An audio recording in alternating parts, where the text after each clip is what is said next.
Guys, what's going on? Welcome back to the internet. It's been a little while, but I recently had a pretty cool experience in Tokyo, and I wanted to share that with anyone else who is interested in Japan or maybe studying at a language school as well.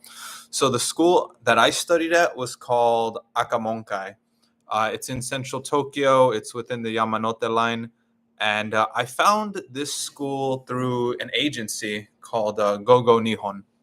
So if you've ever, seriously looked into studying in Japan, you've probably come across this agency. They're quite good. They're very professional. But I want to start out with, how, like, from when I landed there and from when it started to when it ended. So I got there right during the cherry blossom season in April of 2024, this past year, and it finished at the end of June. I'm recording this a little bit late, but it's I just wanted to give it some time to stew. Plus, I've been busy with some other stuff. But yeah, so I arrived there, and actually, I was about 4 years late because I had originally signed up for this class back in 2020. It was supposed to start in April of 2020. It got delayed. They closed the country for years, and there was just so much nonsense during I don't even know if I can say the word because I don't want the video to be tagged.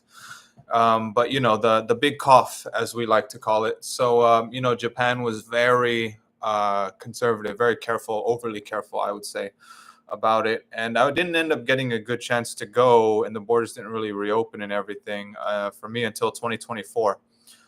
So when I got there, before I got there, it's setting things up. If you are interested in going again, because that's kind of who I would like to try to help out. When I was doing the research process for this, yeah, I found a few videos, but it would be nice if there was more and more current ones. So for the housing, I used a company called Be Good Japan, like BJJ. And I found a nice place. I looked a little bit late, so I didn't have too many options. I couldn't be too picky, but I found a place for it was like $600 a month, not terribly expensive. It was a room inside of a house, so it wasn't a flat share. It was actually like a little Japanese house in like a little alley. And it was quite nice. There was about 5 or 6 people staying in that house. I'll talk a little bit about that situation more later because I did want to bring up a point on that. But yeah, so I got there. It was around April 2nd. They had orientation on one of the first days of April. I remember them just, they set up a ceremony at some nearby hotel. So we went there for the reception. Some of us, or I would say many of us, who are just getting there, and we're in like level one, the very beginner. It was hard to understand anything happening in the ceremony because it was all in Japanese. They barely maybe spoke any English, but we were there for like an hour or two just listening to nothing we could understand. So after that, we went, and they just, they spend a lot of time. I heard people complain about this, basically telling you all the rules. And that's, I guess, part of it. That's like the Japanese indoctrination, process, is you have to listen to some stuff that you might think is common sense. But whatever, I don't make a big deal about it because, if that's the way they do things, and I'm sure there's always people, breaking the rules, acting a fool. So they're the reason that we have to, listen to these 1 hour presentations on what not to do, all the obvious things like don't set a fire in your room, don't throw trash in the street, and all this other basically common sense stuff. One thing I will mention about orientation that I believe is very important is it very much sets the tone for the rest of the semester. So if you go there, you do not want to be to yourself. Don't get in your head. Don't think to yourself, I'm too cool or anything. Try to be as friendly as you can be. Now, I know that's not everyone, but everyone is within a range of how friendly, extroverted, introverted they want to be. Try to be on the most open end of your range, because orientation, the reason I think it's important is because the people who you connect with during that day could easily be the people who you end up hanging out with for the rest of the semester, or who you have a chance to hang out with for the rest of the semester. So I noticed a lot of people, they linked up on that first day, and they were basically hanging out the entire rest of the time, myself included, and large parts of my friend group. If we just went like straight to class and didn't have the orientation, we would be in different classes, and I probably would not have connected with many of them. But I was very fortunate in that regard. One thing they will do is at one point they will split you up based on your language when they're reading you all the rules and stuff, and they give you like a practice test. So that will kind of group you at least with people who you can communicate with a little bit easier. You don't want to be like a average person from the US and you're with all the Chinese people around you. You can't understand anything. So that's one thing that makes it easier. I'll give you guys a quick example of how I met most of my good friends while I was studying there. So during that period, when you're in the classroom, they're explaining the rules and they're doing the practice test.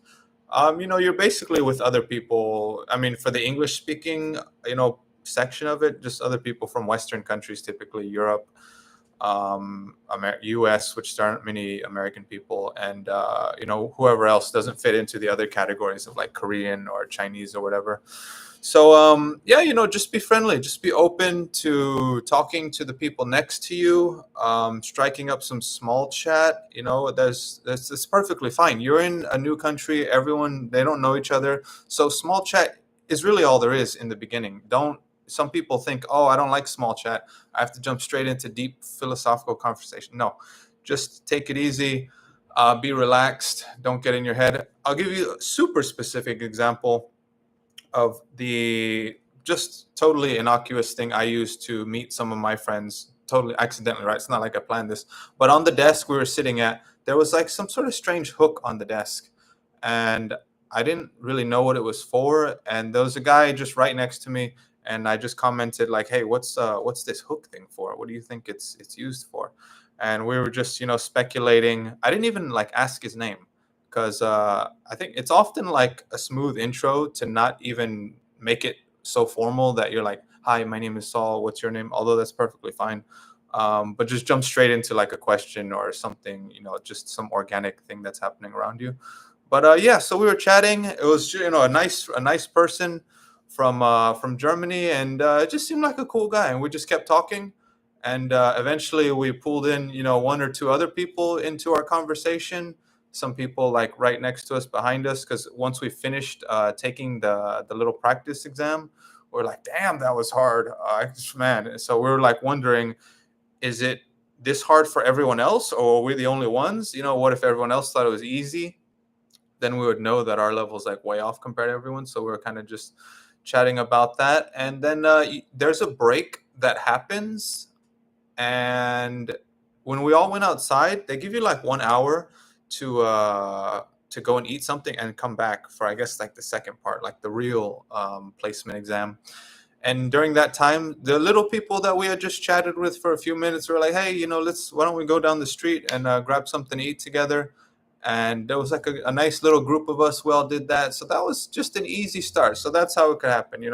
Obviously, that depends a lot on you and your personality, but that is so key because nearly all of those people I continued to hang out with for the next 3 months, and we went out together. We went to so many sites, tours, attractions. They invited me to so many things I would not have been able to do or see on my own, and the experience was just so much better when you have a nice group of friends there to do it and to live it with you. So I can't underscore how important it is to start correct off the bat in the social dynamic aspect of it. So yeah, after that, they put us into the classes. A lot of people, or I would say some people, were not happy with the placement because oftentimes they'll put you in a class that's too low. Because if you miss a few things, they expect you to know everything solid about where your level's supposed to be. So you could get everything right and just miss like have a 10 or 20% weakness out of the whole 100%, and they'll put you down a whole level just because they don't think that you mastered. Like they want mastery for the placement exam, it seems like. And if that happens, you can definitely actually contest it, and just talk. Maybe contest is not the right word, but just have a conversation about it with your advisors. So they're available. Fortunately for me, I was a straight super beginner. I didn't have anything to worry about. I actually skipped the placement exam. So after that like little lunch that we had at orientation, maybe I went back, but I didn't enter the classroom to take the test because I was like, just put me in the lowest thing you have. There's no reason for me to take this. All I knew was hiragana and katakana. Once we got into the classes, so the session was 10 weeks long. It's Monday through Friday. They put me in the morning class, and that was from like it's like 9 to 12:30 or something like that, and you have like 45-minute class sessions and then like a 5-minute break, and in the middle there's a bigger 10-minute break, only one time for that middle break. So I'm glad they put me in the morning because for me that's just easier. Also, if they put you in the afternoon, it might split you up from some of the people you already know and make it, harder to meet up and connect with them. Which happened to one of the people that we know. We're still able to keep in touch. It's just it's not the same. It's not as easy if you're on a totally different afternoon schedule versus the morning schedule friends, or vice versa. Um, we went out a lot. It was nice because I was still working, so I'm quite busy. But some of the people that I met in our circle, we made a WhatsApp group as well as like an Instagram chat group, and yeah, we were going to do different viewings together. There's so many cool, interesting, and some are just amazing things to do in Tokyo. So you don't, doing those on your own is just, I don't even think it's worth it. If I had to do half of that stuff on my own, I wouldn't even have gone. Or I would have just waited until I found a better opportunity. But being in this like cool, close knit friend group that we would meet every day because we're going to class, right? It's like going to work. You see them every day for multiple hours a day. So it's quite easy in that type of environment to get to know people relatively quickly and relatively comfortably. And you're going out. We're always trying out like new and different restaurants. Of course, we have some of the same ones that we were repeating. Examples of cool places. We went to like Odaiba Island. There were some festivals. There was like some Yonaguni, Latin dance festival or club events. We went to just different, I'm forgetting all the specific names, but different like sections of Tokyo, because they're all the different wards have quite a different vibe and feeling. Like we went to a Starbucks Reserve in Meguro, and it was just a really nice place. That had a terrace, and it was like sunset, and we're looking out over the balcony. Some other places that I remember going to, which was quite memorable, is like Tower Records. We went to the observation tower in Shibuya. It's called Shibuya Sky. Really nice place. I think yeah, you might have seen it if you're looking at Tokyo photos online and stuff. But just a nice variety. I went to the zoo too, the Tokyo Zoo. A nice variety and balance of different things to do between like eating out, just different attractions, museums, cultural things, a little bit of nightlife in there as well, having some fun, having some drinks, some karaoke, and just random stuff like that. So that was just so much fun. So I really enjoyed that. I was mostly hanging out with people from Europe, a few from the U.S. Although I'd say the percentage of American people there is very low. I don't know, in the one-digit percentages or something. There's a lot of Chinese speaking people there, including mainland and Taiwanese and Hong Kong type people and other Asian people, Korean people. There's a load of them too. So yeah, Western people are certainly in the minority, but it was a great time as far as that. Now the classroom itself was a little bit, it was difficult. One of the hardest parts for me, I would say, like in the second half of the semester, was just staying awake, because the classes are tough, and there's a teaching style perhaps that some of us are not used to, and it's a little bit based on memory. You always hear people complain there's the rote memorization. You're just repeating stuff. You're not really learning. But I think you can learn by rote memorization. It's just a little more beating over the head and a little more monotonous, and you kind of have to grind through it a little bit more than something that's more interactive or creative or whatever. I think they're both fine approaches. They both work, but maybe not my preferred one. So that was tough. I would try to sit in the front of the class typically, but they had assigned seats, so I couldn't actually sit wherever I wanted. They were very strict about things, like they wanted the desk to be clean, not even pencil shavings left on the top of the desk or anything like that.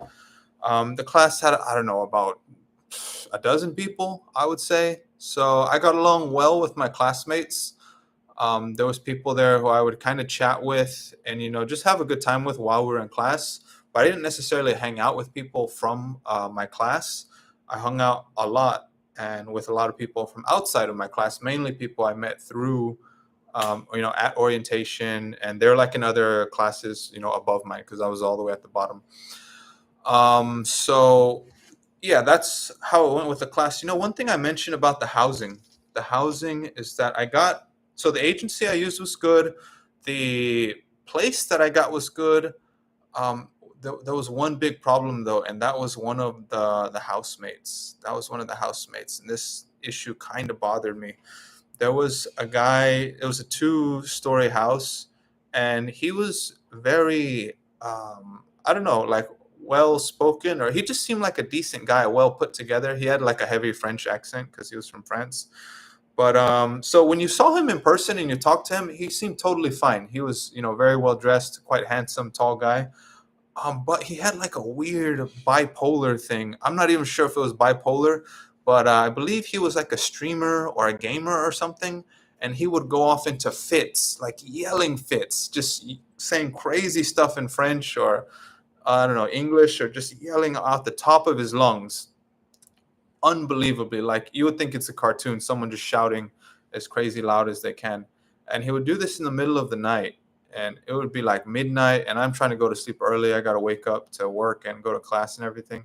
So this guy would be making crazy noise, and not only was it loud, he had like so much anger in his voice. Just hearing that sound would like be uneasy on your brain. So that really bothered me. And you know what?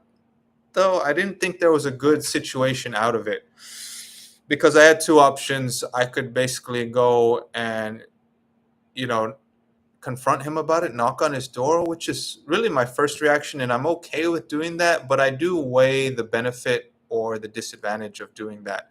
And I knew based on, my contract and my situation, I'm not going to be able to move out because I had already prepaid for those 3 months. And I know how people in Japan are about refunds and things like that. Totally stubborn. Just don't even think of it as a good option. And nor was I don't think I was going to get him kicked out, especially because he had been there much longer than me and his Japanese was much better than mine. He was just more of like, he was much more acclimated to Japan than I was. So he'd have an upper hand anytime there's a disagreement, which is the same case in any country. If you're just more, Japanese, so to speak, then the other person, you're already on a higher level of the playing field, and if you're arguing your case to a local person or whoever's deciding, they're just going to believe that person is just more credible to begin with. So I kind of just I was like, you know what, I'm only here for like a couple more months because it was 3 months in total I was staying there. Maybe this started happening within the middle of the first month or something. I was like, I'm just going to eke it out for the last 2 months and just eat it. And it's not like he was doing it every night, but when he did, it was like a bomb going off. Unbelievable. Like you would not believe. So basically that caused tension within our housemate situation because there were other people living there. Sometimes it was a small like house share. There was only like I said, 5 or 6 people.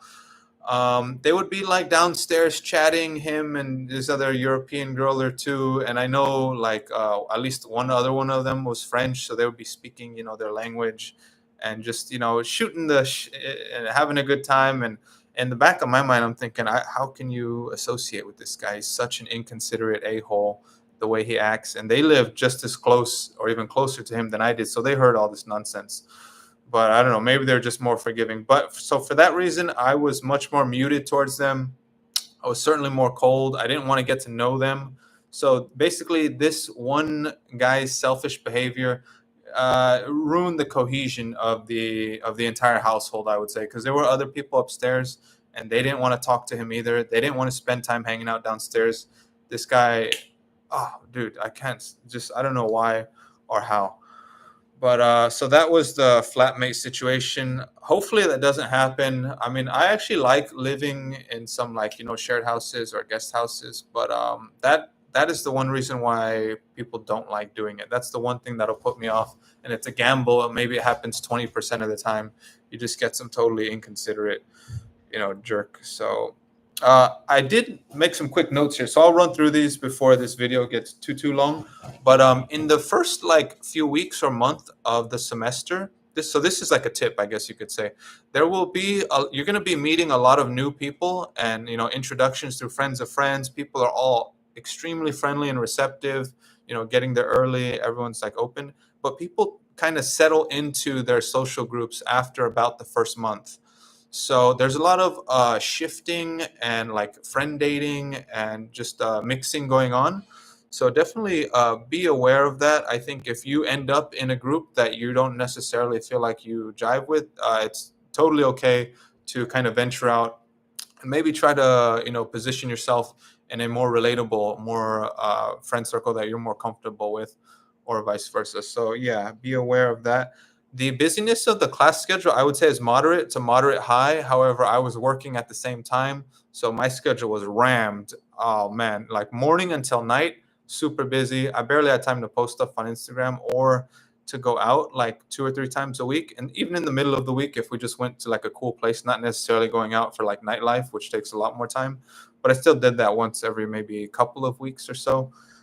So yeah, it just depends if you have other personal obligations on top of the class. If all you're doing is the class, I think it's totally fine because outside of class, you might just have an hour of homework. Um, yeah, so that was quite reasonable. Some pros and cons of the school. I wrote here it's a big school, so they have a lot of resources. There's a bulletin board. They have extra classes or little seminars, guests that come, guest speakers, things like that. So because of their size, I think they have a few more opportunities than normal.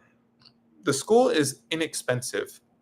That's probably the reason why it's so popular because it's one of the biggest schools in Tokyo, if not Japan, if not the world, as far as learning Japanese language.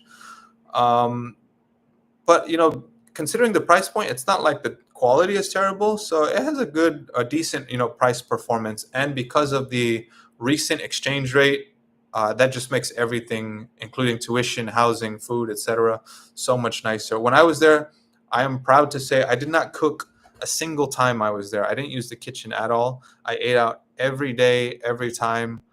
Breakfast, I was buying like eggs, a protein shake, and mixed nuts. For lunch, I would often go to Sukiya, or there's another one called Caesarea. So those two were my go-to spots. I could get a satisfying meal there, and normally I get like one and a half or two entrees for like $10. So the exchange rate made it so much easier. I remember being there the first time I went when the exchange rate was like $1 to 80 yen, and everything felt expensive. This time it was like it hit 160 and I felt great. Like I feel like I could afford a lot of stuff. And yeah, I would get like extra stuff because I felt like the value was so good. Okay, cons. I mentioned the level setting. They typically try to put you in a lower level than you may belong. The neighborhood that Akamonkai is in, Nishi Nippori, it's not a good neighborhood. I'll just be honest. I mean, maybe if you're living there and doing nothing, but it's not exciting or interesting. You often or almost always find yourself going to other areas and neighborhoods, like in particular the west side of the Yamanote line. So, Shibuya, Shinjuku, and these other, stations along that line. And I always thought to myself, if I go back to Tokyo, I would like to live a season in Shinjuku or Shibuya. These just seem like classic, timeless neighborhoods. Really, Tokyo, the whole place seems classic and timeless, but in particular, the sights and sounds, the feeling, the spirit, the history of those cities, those wards, as they call them, I think would just be so much more experiential and valuable compared to a place like Nishi, Nippori, or just Nippori in general, which is not, there's nothing really. There's nothing special about it. There's no good reason to go there, I feel like. And yeah, the last thing I put in here is there's not much diversity, not DEI diversity. I mean, like the demographic mix in the upper levels is mostly all Asian students, primarily Chinese. So if you're a Western student, you're probably going to feel lonely once you get to like the intermediate, upper intermediate, advanced levels.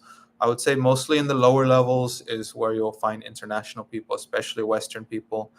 And actually, because you can study there for up to 2 years and like 3 months, most of the time, the international Western students, they're just there for the first, half a year, maybe a year. But yeah, don't expect a good mix throughout if you're going to stay there much longer than that. I was fortunate to meet a few very cool Italian people, a couple other American people, a German guy, a Spanish guy. There was like all kinds of mixes, different people in our friend group.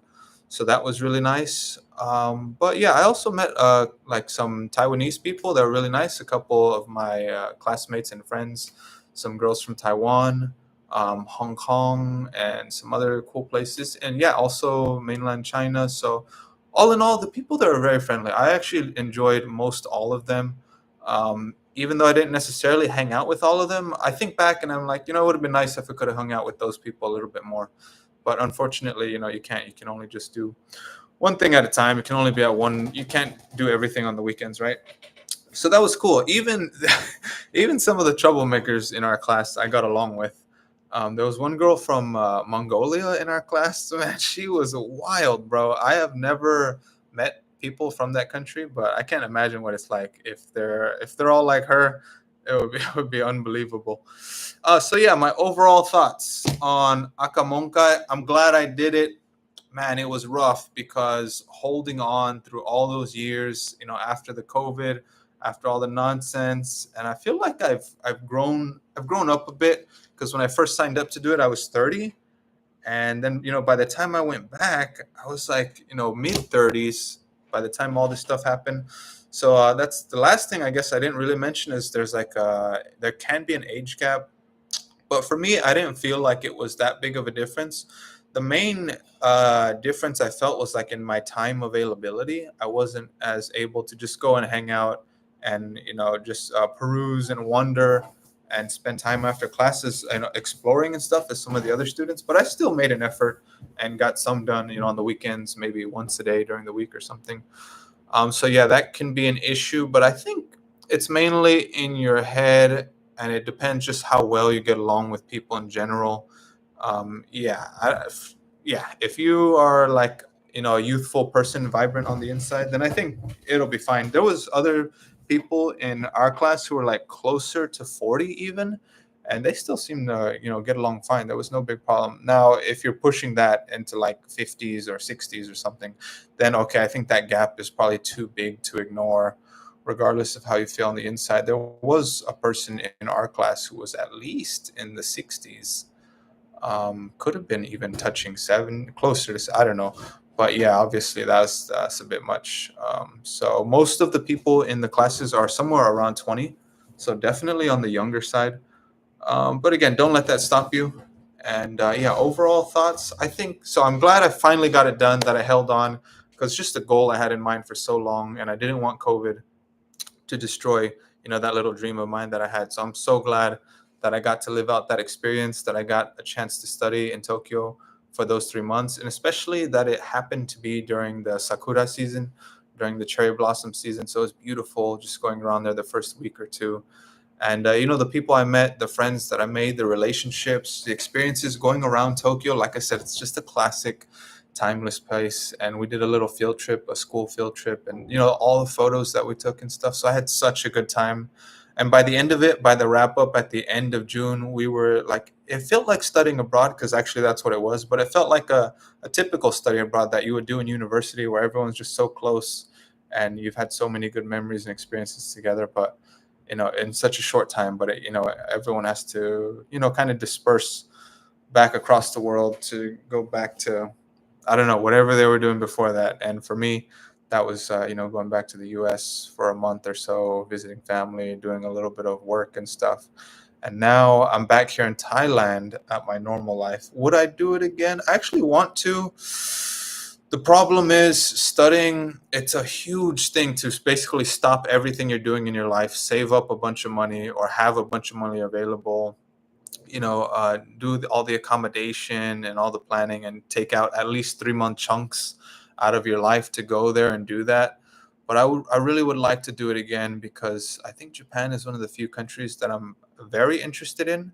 I think it could be in the top three. Certainly Thailand's number one. I don't see anyone displacing that. I don't see any country displacing Thailand. Taiwan, I also liked and was very interested in. And I don't know, I guess I'm, half Taiwanese. So part of me feels like it is, something or someone that I am. Although I know I can never, 100% be like a local there and stuff, but that's okay.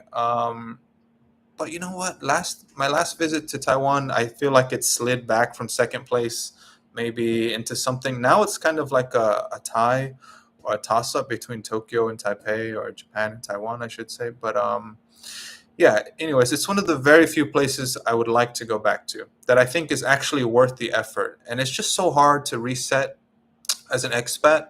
Anytime you go to a different country, and especially for me, since I think learning the language is an integral part of acclimating yourself and actually, being a present, expat living there, trying to actually live up the fullest experience. So yeah, the language component takes so long. I would only really try to do it in very few countries these days, and Japan is one of them. So yeah, overall, I think it's an amazing experience. I would recommend it for anyone and everyone, guys, girls, young people, older people. I think yeah, everyone should get a chance. If you want to go, I think everyone should be able to give it a shot. To give it a shot. There's maybe one other video I'll make about Akamonkai actually, because I probably should have said this earlier, so I don't have to end on a bad note. But because of all the COVID stuff, the school Akamonkai, they actually ripped me off big time, thousands of dollars. And it actually opened up the fact that there is a dark side to Japan. It has a very nice exterior, has a very nice cover, but there are definitely just some really, I don't know, ugly parts of it that you don't really want to have to deal with. But unfortunately, I did have to deal with those.